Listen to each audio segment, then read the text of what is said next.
नमस्कार, बहुत स्वागत है आप सभी का। मैं हूं आपके साथ अस्मिता दुबे और बुलेटिन की शुरुआत करेंगे। बात करेंगे ममता कुलकर्णी की। पूर्व फिल्म अभिनेत्री और महामंडलेश्वर ममता कुलकर्णी इन दिनों शंकराचार्य अभिमुक्तेश्वरानंद को लेकर चर्चाओं में हो। उन्होंने कहा है कि जो बोलता है उसकी वाणी कड़वी हो जाती है।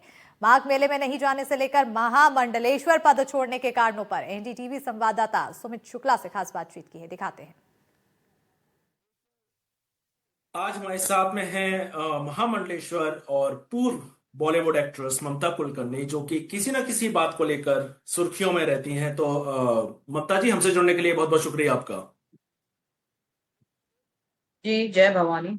जय भवानी। सबसे पहले तो मैं एक चीज से बात शुरू करना चाहता हूं कि ममता कुलकर्णी कुछ भी बात कहें, चाहे वो अपनी मन की बात कहें, चाहे किसी टॉपिक को लेकर बात कहें, बॉलीवुड को लेकर कहें या तो सनातन धर्म को लेकर कहें, कटघरे में तो खड़ी हो ही जाती हैं। इसका क्या कारण समझे हम? क्या आप सत्य कहती हैं या कोई दूसरा कारण है? क्या है इसका? देखिए, सत्य बोलना ही ब्रेकिंग न्यूज आजकल चल रहा है। बिकॉज जो चल रहा है असत्य काफी जगह चल रहा है, तो सत्य सुनने की लोगों को आदत निकल गई है। तो सर्वप्रथम क्या है, एक संत होता है, स्पेशली जो आत्मज्ञानी होता है, वो जब सत्य बोलता है तो उसकी वाणी कड़वी और तीखी भी हो जाती है। तो ये मैंने कोई 2-3 लोगों को सुन के ये ज्ञान अर्जित नहीं किया है। ये मेरी 25 साल की तपस्या है। और सर्वप्रथम श्री गणेशाय नमः, श्री गुरु भयो नमः। और आज ये कल अष्टमी है, अष्टमी गई है गुप्त नवरात्र की। ये 8-9 दिन अभी गुप्त नवरात्र चल रहे थे, मौनी अमावस्या से ये शुरुआत हो गई है। तो सर्वप्रथम मैं भगवती को स्मरण करना चाहूंगी। सर्व मंगल मांगल्ये शिवे सर्वार्थ साधिके शरण्ये त्र्यंबके गौरी नारायणी नमस्तुते। और कल अष्टमी थी, आज नवमी है। और इसलिए मैं माघ मेला में नहीं जा पाई। और आज मैं ये मेरी तपस्या है, कुछ आजकल की नहीं है, या किसी किताब को पढ़ के जाके किसी आजकल जो 9 में से 10 पॉडकास्ट ऐसे ही हो रहे हैं कि उनको बोला जाता है कि आप इस सब्जेक्ट पे, मैं आपको सब्जेक्ट देता हूँ और आप इस सब्जेक्ट को तैयार करके आके पॉडकास्ट में बैठ जाओ।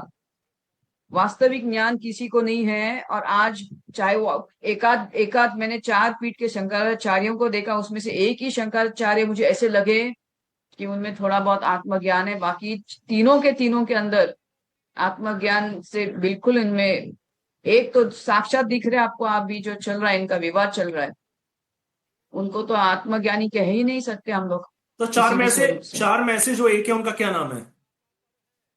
ये अपने निश्चालन, जो पुरी के हैं शंकराचार्य, निश्चालन सरस्वती जी जो है पुरी के, मैं उनको आत्मज्ञानी समझती हूँ। उनके अंदर थोड़ा सा आत्मज्ञान है। पर और आपने मैं भी उनको यही कहना चाहूंगी, ऐसा नहीं कि वो दूसरे के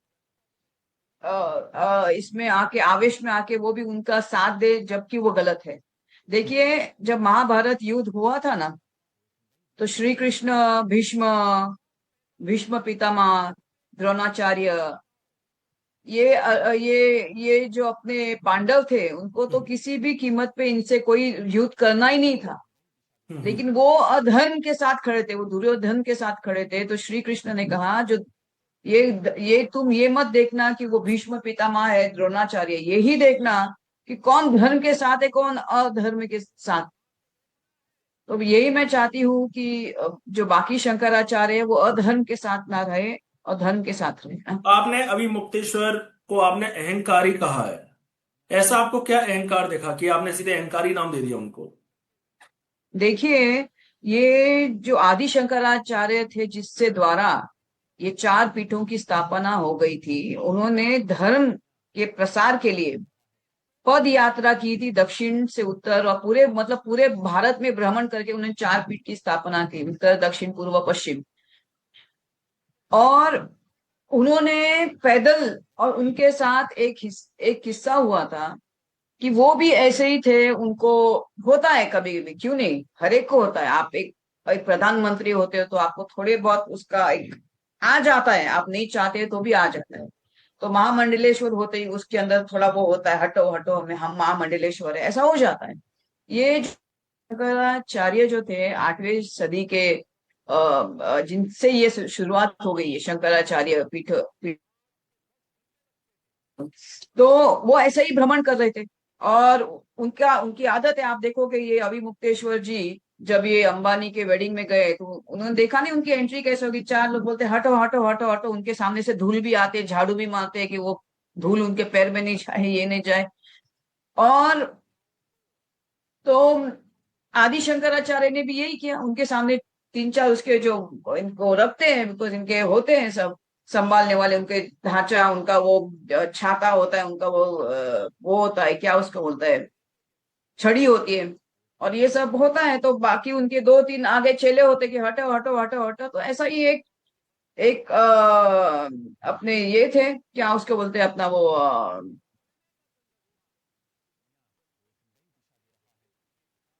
एक अछूत, उनको क्या बोलते हैं, अपना चंडाल। एक चंडाल उनके रास्ते में आके वो ऐसा आता है उनको झुकने के लिए, उनको ये बोलते हैं, तो उनको बोलते हटो हटो हटो हटो। तो उसने बोला ये तुम किसको बोलते हैं हटने के लिए, ये तुम किसको बोल रहे हैं हटने के लिए। और आदि शंकराचार्य ने उनके आंखों में देखा, तुम ये किसको बोल रहे हैं हटने के लिए। उन्हें तुरंत उस चांडाल के जाके अपना सिर झुका दिया और कहा कि मुझे क्षमा करो, ये तो मैं भूल ही गया कि ओम सर्वम खलविदम ब्रह्मासी एकोसी दृष्टासी सर्वत्र मुक्त प्रायोसी सर्वदा। आप में जो है, मेरे में, हम लोग बोलते हैं अहम ब्रह्मास्मि। बस तुम चांडालो, अंदर का तत्व एक ही है, एक ही है, और कोई नहीं, एक ही पुरुष सब में ये है। पर तो जी। ये उनको समझ में आया, ये झुक गए चांडाल के इसमें। और ये जो अभी चल रहा है वहां पे, अभी ये जो अपने शंकराचार्य, उन्होंने जो हठ योग किया कि मैं पालकी से नीचे उतरूंगा नहीं, तो मैंने इनके कुछ वीडियोस देख लिए।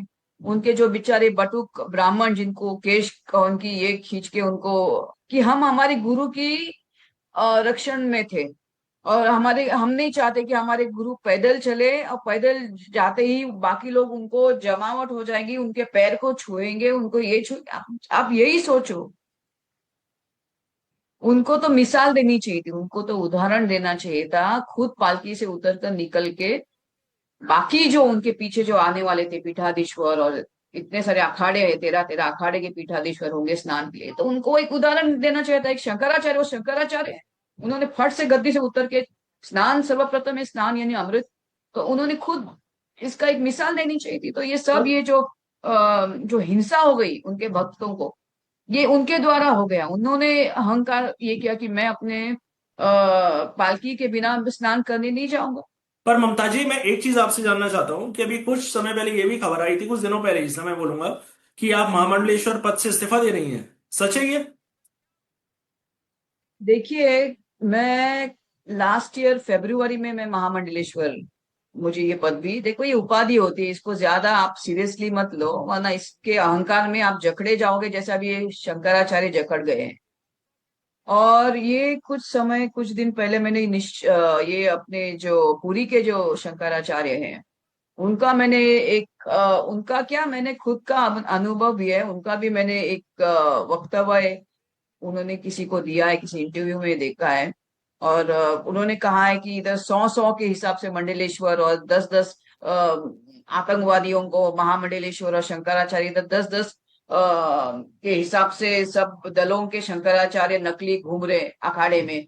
और अब बोलते कि आप गुजरात में जाओ तो आपको 100-200 तो अब जगत गुरु मिलेंगे। तो यहाँ इधर आपको मालूम है, ये जो हम लोग बोलते हैं आध्यात्मिक सफर जो होता है ना, उसकी सर्वप्रथम होती है आपका गुरु होता है। वो भी गुरु आपको एनलाइटेंड गुरु होना चाहिए आपके जीवन के अंदर, जो उन्होंने बोलते हैं ना, जिसने माउंट एवरेस्ट चढ़ा है वही आपको लेके जाएगा माउंट एवरेस्ट। वरना ऐसे काफी लोग हैं जो रोज माउंट एवरेस्ट चढ़ते हैं, लेकिन आधे उतर जाते, आधे थक जाते, आधे उधर ही मर जाते। हम्म। तो ये ब्रह्म विद्या का जो एक सफर होता है, ये बहुत कड़क तपस्या होती है, उग्र तपस्या होती है, बहुत आपको पुरुषार्थ दिखाना पड़ता है। सर्वप्रथम आपकी गुरु की सेवा होती है, अपने देवी देवताओं की सेवा होती है। उस प्रसन्न आपकी भक्ति से, आपकी सेवा से, आपके ध्यान और तप से, आपके एकाग्र अनुष्ठान से भगवान और गुरु आप पे प्रसन्न होते, तब जाके आपको ब्रह्म विद्या, जिसको बोलते हैं आत्मज्ञान, वो प्राप्त होता है। तो ममता जी ये बताइए, आप इस्तीफा दे रही हैं या नहीं? मैं इस्तीफा इसलिए दे रही हूँ कि वास्तविक ये मुझे अनुभव हुआ कि हर दूसरा महामंडलेश्वर है जिसके अंदर शून्य मात्र ज्ञान है। सिर्फ 4 मंत्र कंठस्थ होने से आप गुरु नहीं होते, महामंडलेश्वर नहीं होते। आत्मज्ञान तो बहुत दूर दूर की चीज है। ब्रह्म विद्या, ये भगवती आदि शक्ति पाराशक्ति आपसे प्रसन्न होगी तो आपके कुंड से कुंडलिनी शक्ति द्वारा वो उजागर होती है आपके शरीर के अंदर, और वो आके यहाँ पे क्राउन चक्र जिसको हम लोग बोलते हैं वहां आके स्थापित हो जाती है, कि वो भी कड़क तपस्या के साथ। तब जाके आप जगत गुरु कहलाने के अधिकार होते हैं। जगत गुरु क्या, आपके पास उतनी विद्या होनी चाहिए दूसरे को बांटने के लिए। इधर तो शून्य लोग हैं और अपने आप को जगत गुरु घोषित किए हुए हैं। तो मुझे ऐसे नकलियों के बीच में मुझे नहीं रहने का है। अगर नकली से अगर आपका धर्म चलता है तो वो चलने दीजिए, असलियों की क्या जरूरत है। यही चलो, यही चलने दो। तो ममता जी, हमसे जुड़ने के लिए बहुत बहुत धन्यवाद, तमाम जानकारी के लिए बहुत बहुत धन्यवाद। जय जय भवानी, जय भवानी।